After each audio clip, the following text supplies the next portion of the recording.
I am very pleased to be talking to Christie Lamb, who is a Golden Guitar winner, CMC Award winner. I can spy some awards on the top of your piano. Christie, hello. Hello, how are you? I'm very happy because I'm speaking to you and love to Oh, see all of your instruments there and get to talk about your new music. So your latest song is Beat of My Own Drum.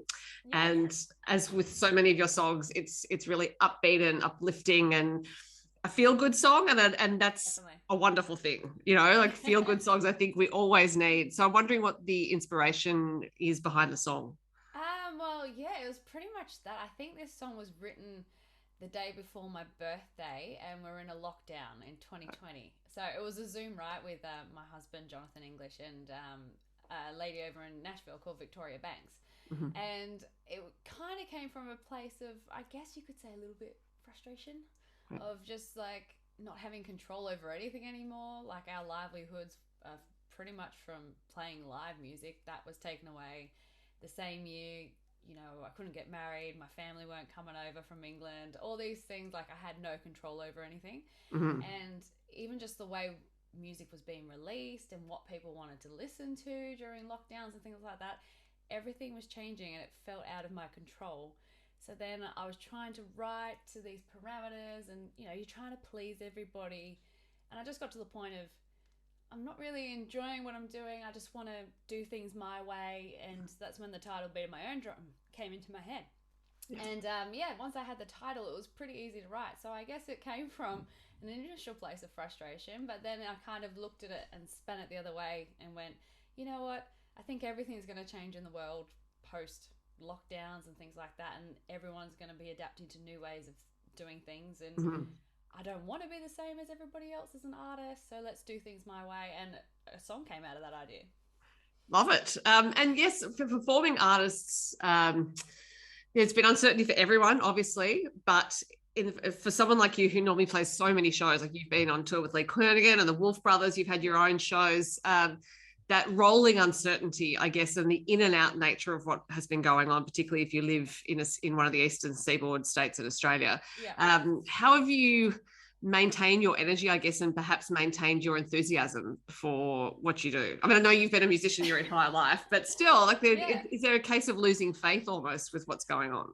Oh, I guess if the last lockdown went on any longer, I would have lost a bit of faith. I was starting to go, maybe I'm gonna have to go to a drawing board and have like another backup career. But by the time I was thinking about it and had an idea, the gigs were coming back. We reopened up, and I mean, before Christmas and things like that, there was extra work, Christmas parties and all these extra things, New Year's Eve, things like that were coming in. So we ended up kind of being busier than ever after having nothing. So that kind of reassured me, going, oh, good, people still do want live music in their lives, and there is a place for what we do. And because it had been stripped away, I found there was a new appreciation with audiences as Mm-hmm. well. So I've really enjoyed being back, and that idea is out of my head.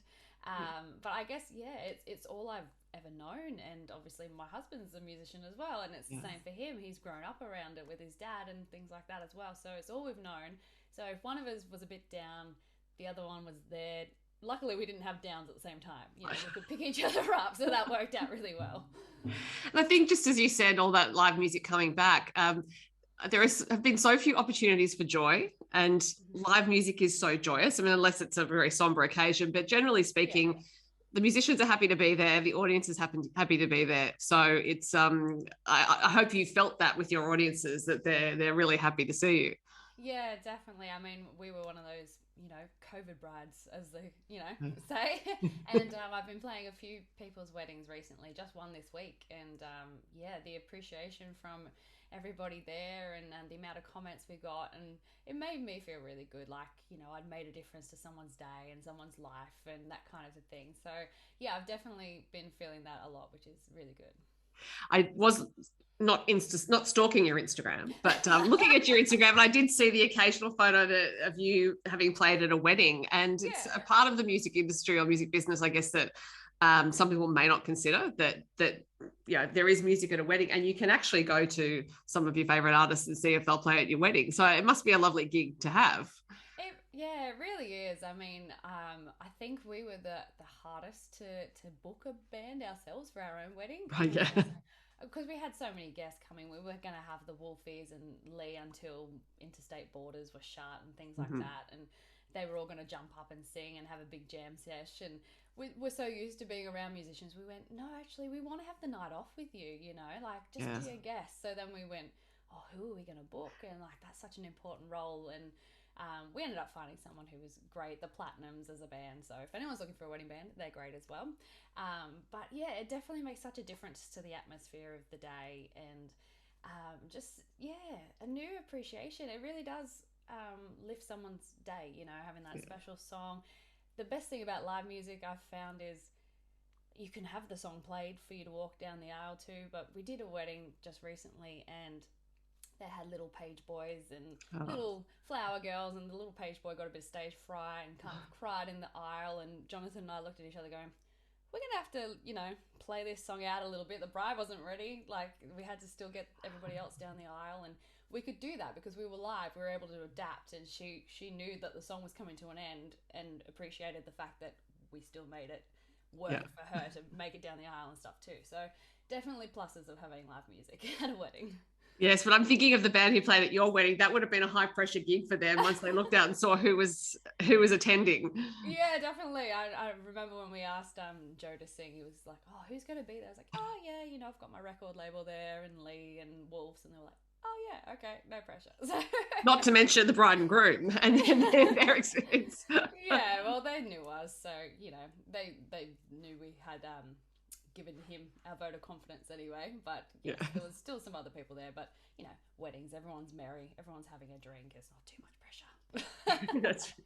But back on the theme of beating your own drum, you've explained the context for the song relative to lockdowns. But I'm wondering if you've ever felt like you have to beat your own drum within the music industry.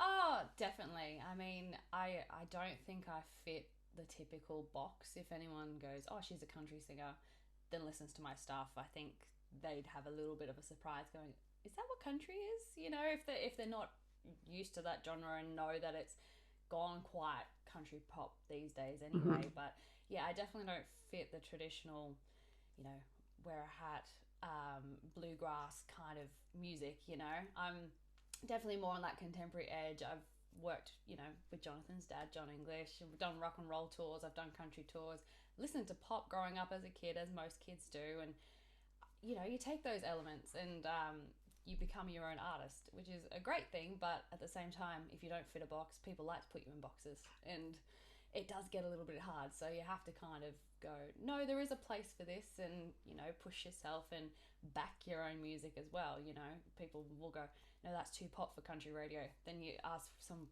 hot people, like, oh no, it's too country for pop, and you go, it's just a song. But can't people just enjoy a song these days? You know, everyone tries to put you in boxes. So yeah, I've definitely felt that over my career for sure. Yeah, it's such a great point. It's a song. You know, take the song on its merits, because I actually think audiences are a lot less concerned about genres, and they'll respond to that song. Yes, definitely. Yeah, if it's a good song, it's a good song. If it makes you feel good, that's what music's about, really. Yeah. And part of why you're different is because you have extensive tertiary qualifications in music. You play several instruments. You play guitar, mandolin, piano. In the video for this song, for Beat of My Own Drum, you also play bass and drums to give it a go for the video. I'm wondering if you actually had an experience with those instruments and thought, I think I'll learn those too now. Well, I guess if I asked my dad, he would say that I'd asked about drums from a younger age, but I was told I was already a noisy enough kid as it was. You know, I was tap dancing around the house. I was playing all these instruments. I was singing at the top of my lungs. I tried to yodel at some point when I was a kid, and that was kind of the last straw for my brother, personally. But yeah, like I've always just enjoyed performing, and I'm one of those people who will give anything a go. But yes, drum kits are a bit of an investment as well, and in smaller houses, you know, they don't kind of work. So I never got around to it, and it's always kind of been something I'd wanted to do. And I thought, okay, we're putting this video together. I've done 17 other video clips before this one. How am I going to make this one different? And then I thought, well, what's the lyric? I'm going to dance to the beat of my own drum. Yes. So there was the dance element. then there was also the drum element, and I thought, well, I've definitely not done that before because I've never hit a drum kit in my life. And I thought, I have to. I have to do this for this video to be different, but also the whole message of the song, doing things your own way and giving things a go and following the path you want to go down. And I went, yeah, I've got to do it. I've got to commit to this message. So had a couple of lessons. Luckily for me, I know a drummer who lives just 5 minutes around the corner, and we could have a little garage jam sesh in there. He showed me a few ropes, and yeah, luckily I got away with it. I think, yeah, if I passed a drummer's eyeball, then I was happy with that and confident enough to give it a go in a video clip. And yeah, I've played guitar before, so I kind of knew a bit more about the bass. That wasn't as big of a challenge and a hurdle, but yeah, I didn't even have a drum kit in my house. That's the one instrument we don't have in the house.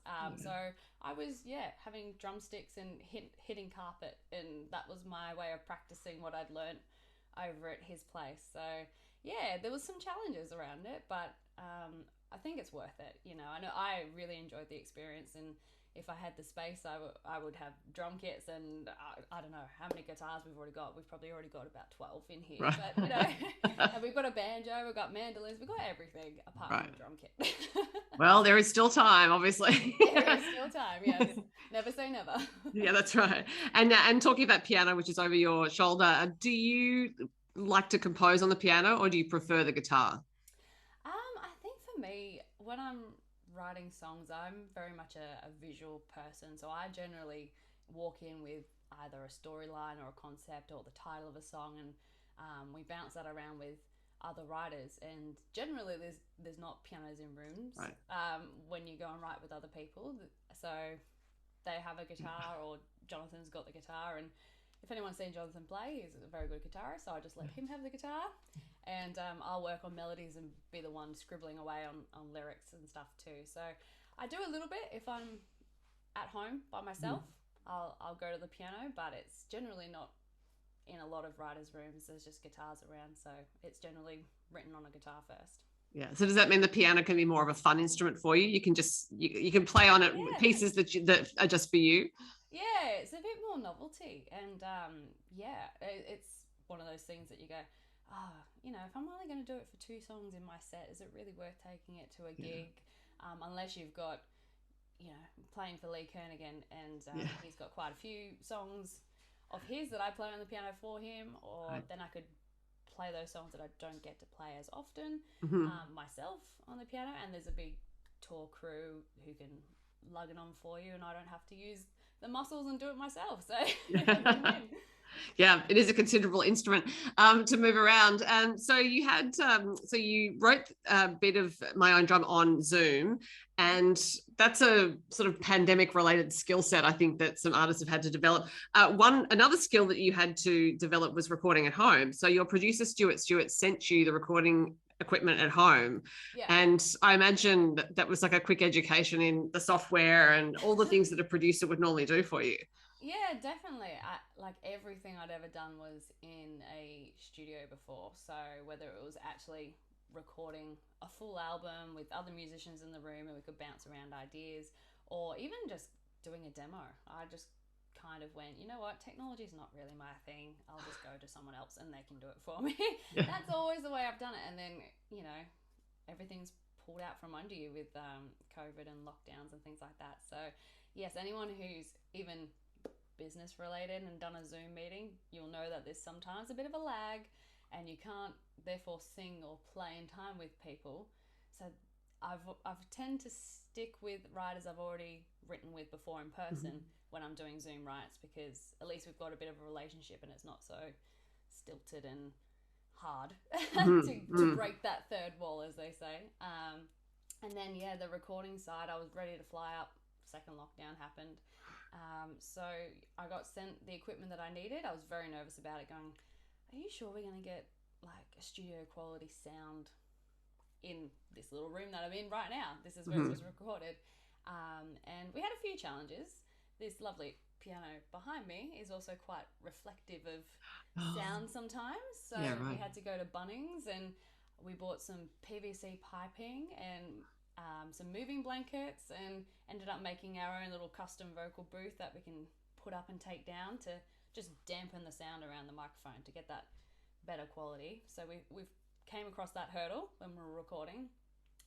He sent down the mics, a laptop, and I don't even quite understand how he did it, but the laptop was mirroring his computer screen in Brisbane somehow. Right. So it was moving and doing things without me touching it. It was really weird, but I could see what he was doing, which was great. At the same time, when we're doing different takes, going, here's playback of this one, here's playback of take 2, which one did you like better? Right. So it was easy to be involved. So yeah, I've had a producer in my ears that I've never met in person, face to face. It's quite crazy, but at the same time, it was quite encouraging. Going, oh, we can do this. So now I'm not going out to the studio and asking other people to do my demos. We're doing them here at home. Yeah, so, right. Yeah, I have learned a few skills. I'm not going to say I'm at a producer level yet, but definitely got more than I had before. That's for sure. Yeah, well, if you want to head in the producer direction, I would strongly encourage that because you have a wealth of musical knowledge. And another track that you recorded out of the studio was with Timothy James Bowen. So you released the single Up All Night last year. And from what I understand, you saw him perform and approached him to do a co-write with you and not knowing him previously. So I'm wondering if it's a bit nerve-wracking to approach someone you don't know and hoping they'll say yes. Yeah, it was a bit of a strange concept. I kind of knew of Tim's name. People would probably know his sister from, if they're a country music fan, the TV show Nashville. Mm-hmm. She plays Scarlett on the show. So then I kind of knew of his name and went, oh, okay. And we've been in a few APRA songwriting finalist sections. Our names were together. So I think he'd known of my name. I knew of his name. So at least it wasn't completely out of the blue. But I had just been watching him on The Voice, and that was the first time I'd heard him sing, and went, oh, I can see why he's, always listed as a finalist in this, and he's really, really good in his own right. So I approached him, and he quickly said, yeah, let's just give it a go, no pressure.